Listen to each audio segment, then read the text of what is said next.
ये हमारा पॉलिटी का सेकंड लेक्चर होने जा रहा है। इससे पहले हम एक लेक्चर कंप्लीट कर चुके हैं। इसमें हम लोग देखेंगे संविधान की विशेषताओं के बारे में। तो जो हमारा भारत का संविधान है, ये सबसे लंबा लिखित संविधान है।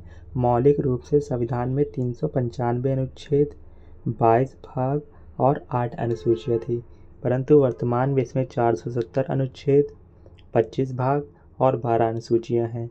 भाग 7 को हटा दिया गया है। 7वें संविधान संशोधन 1956 में हुआ था, इसके द्वारा हटा दिया गया है।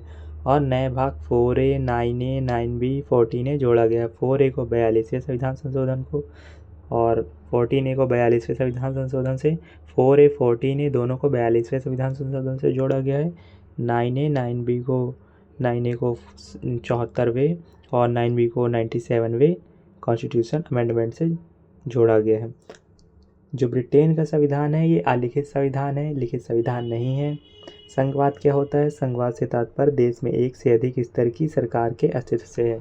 जब देश में एक से अधिक सरकारें होती हैं तो उसको संघवाद बोलते हैं। जैसे भारत में केंद्र, राज्य और स्थानीय निकाय, 3 टाइप की सरकारें हैं। भारत में सरकार के 3 स्तर मौजूद है: केंद्र सरकार, राज्य सरकार और स्थानीय निकाय सरकार। संघवाद के तहत राज्य न केवल संघीय सरकार के एजेंट हैं, बल्कि संविधान से भी अपना अधिकार प्राप्त करते हैं। संघीय विशेषता में क्या क्या आता है? लिखित संविधान होना, संविधान की सर्वोच्चता होना, संविधान की कठोरता होना, न्यायपालिका की स्वतंत्रता होना, द्विसदनवाद, दोहरी सरकार। एकात्मक विशेषता में आता है एकल संविधान, एकल नागरिकता, एकीकृत न्यायपालिका, अखिल भारतीय सेवाएं, आपातकालीन प्रावधान, केंद्र द्वारा राज्यपालों की नियुक्ति। भारतीय संघवाद पर बहुत सारी टिप्पणियाँ की गई हैं। केसी विटकर के द्वारा भारतीय संघवाद को अर्धसंघी बताया गया है। ग्रेनविल ऑस्टिन के द्वारा इसको सहकारी संघवाद बताया गया है। मॉरिस जोन्स के द्वारा सौदेबाजी संघवाद।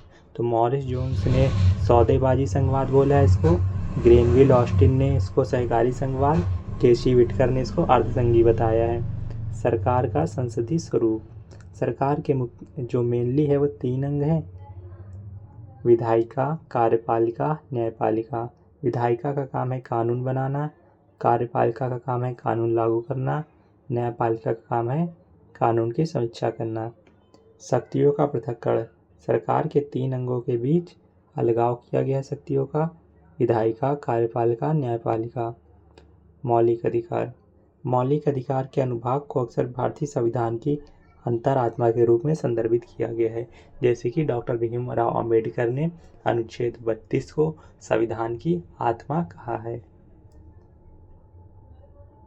इसलिए मौलिक अधिकार राज्य द्वारा सत्ता के मनमाने और पूर्ण प्रयोग से नागरिकों की रक्षा करते हैं। मौलिक अधिकार नागरिकों की रक्षा करते हैं। धर्मनिरपेक्षता या पंथ निरपेक्षता, ये क्या है? एक पंथ निरपेक्ष राज्य वह है जिसमें राज्य आधिकारिक तौर पर किसी एक धर्म को राज्य धर्म के रूप में बढ़ावा नहीं देता है। जो कोई भी कंट्री है किसी भी एक धर्म के विकास पर ध्यान नहीं देता, वो सभी धर्मों को समान अवसर प्रदान करता है, उसको बोलते हैं धर्मनिरपेक्ष या पंथ निरपेक्ष राज्य। इस्लामिक राज्य कौन सा है? पाकिस्तान। पंथ निरपेक्षता ये ऋणात्मक और धनात्मक होती है। जैसे यूएसए में कोई भी राज्य शामिल नहीं है तो वहाँ ऋणात्मक, और भारत में ये धनात्मक है।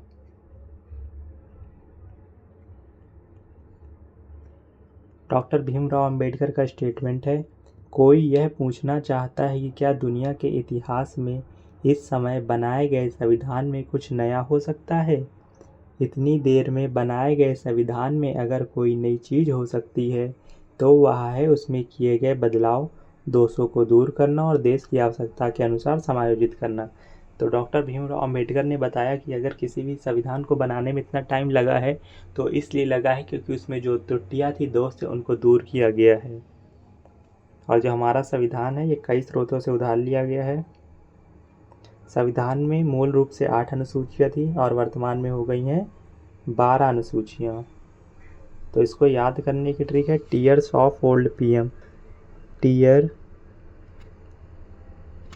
ये 4 अनुसूची के लिए और ये 5। यूनियन टेरिटरी की बात, इमोलमेंट्स मीन्स वेतन और भत्ते, अफर्मेशन एंड ओथ मीन्स शपथ, और राज्यसभा में सीटों का आवंटन। और 5वें में है शेड्यूल्ड कास्ट ट्राइब के लिए। प्रथम अनुसूची भारत संघ और उसके राज्य क्षेत्र का वर्णन करता है। इसमें 28 राज्य और 8 केंद्र शासित प्रदेश है। प्रथम अनुसूची में बताया गया भारत राज्यों का संघ है और इसमें कुल 28 राज्य हैं और 8 केंद्र शासित प्रदेश हैं। और 239 डबल ए बताया गया दिल्ली नेशनल कैपिटल है। सेकेंड अनुसूची में क्या बताया गया है?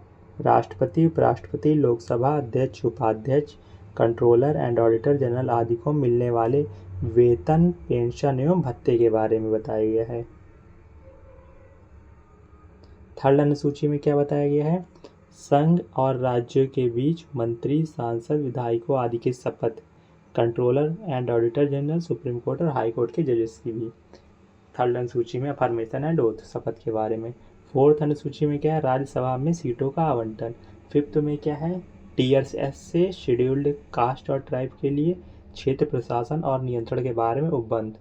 टीयर्स ऑफ ओ से असम, मेघालय, मिजोरम और त्रिपुरा राज्यों में जनजातीय क्षेत्रों के प्रशासन के बारे में उपबंध। मीन्स एटीएम ऐसा है जिसमें मनी नहीं है, तो इसमें मणिपुर राज्य नहीं है। ATMM, ए से असम, टी से त्रिपुरा, एम से मिजोरम, एम से मेघालय।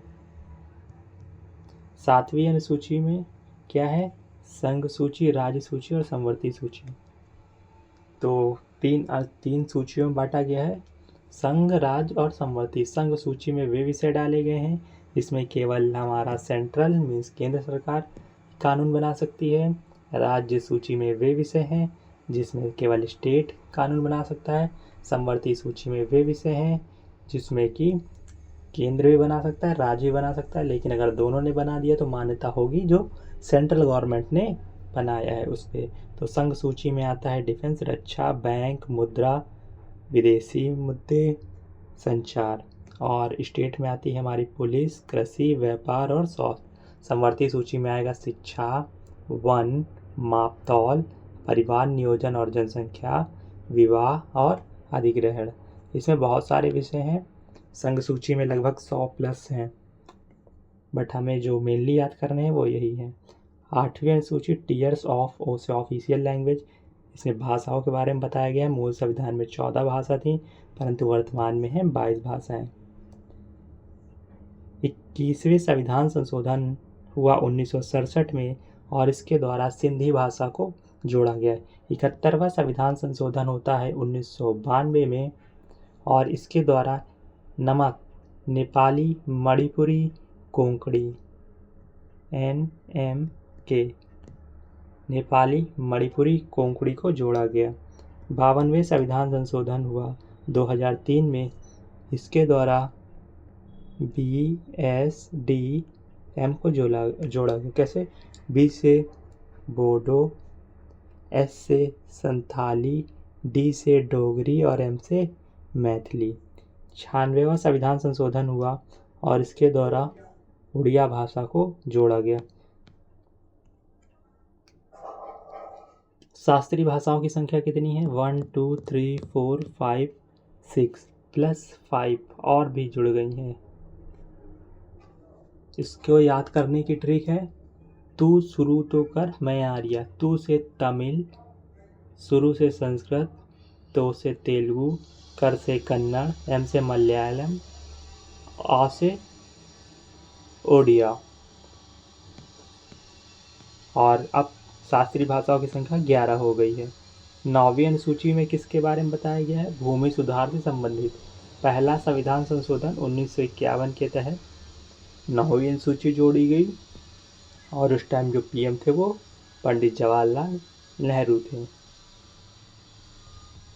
10वीं अनुसूची, ये दल बदल कानून निषेध को 10वीं अनुसूची में बताया गया है।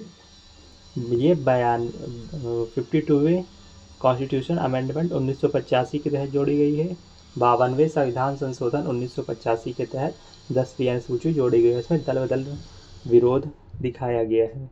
11वीं अनुसूची में ग्राम पंचायत के 29 विषयों का उल्लेख है 73वां संविधान संशोधन 1992-93 के तहत जोड़ी गई है 11वीं अनुसूची, और इस टाइम जो पीएम थे वो हमारे नरसिम्हा राव थे। जो 12वीं अनुसूची है इसमें नगर पंचायत के 18 विषयों का उल्लेख है। 74वां संविधान संशोधन 1993 के तहत 12वीं अनुसूची को जोड़ा गया है। कौन सी भाषा 8वीं अनुसूची में शामिल नहीं है? तो अंग्रेजी भाषा शामिल नहीं है। भारत के संविधान के अनुसार पशुधन और पशुपालन का विषय शामिल है। पशुधन और पशुपालन का विषय राज्य सूची में शामिल है। तो 42वें संविधान संशोधन के माध्यम से कुछ विषय हैं जो कि राज्य सूची से समवर्ती सूची में स्थानांतरित किए गए, बहुत इंपॉर्टेंट है। जैसे एजुकेशन, शिक्षा को पहले राज्य सूची में था, फिर समवर्ती में डाल दिया गया। वन को, मापतौल, जंगली जानवरों और पक्षियों का संरक्षण, न्याय प्रशासन को। मिलते हैं नेक्स्ट वीडियो में।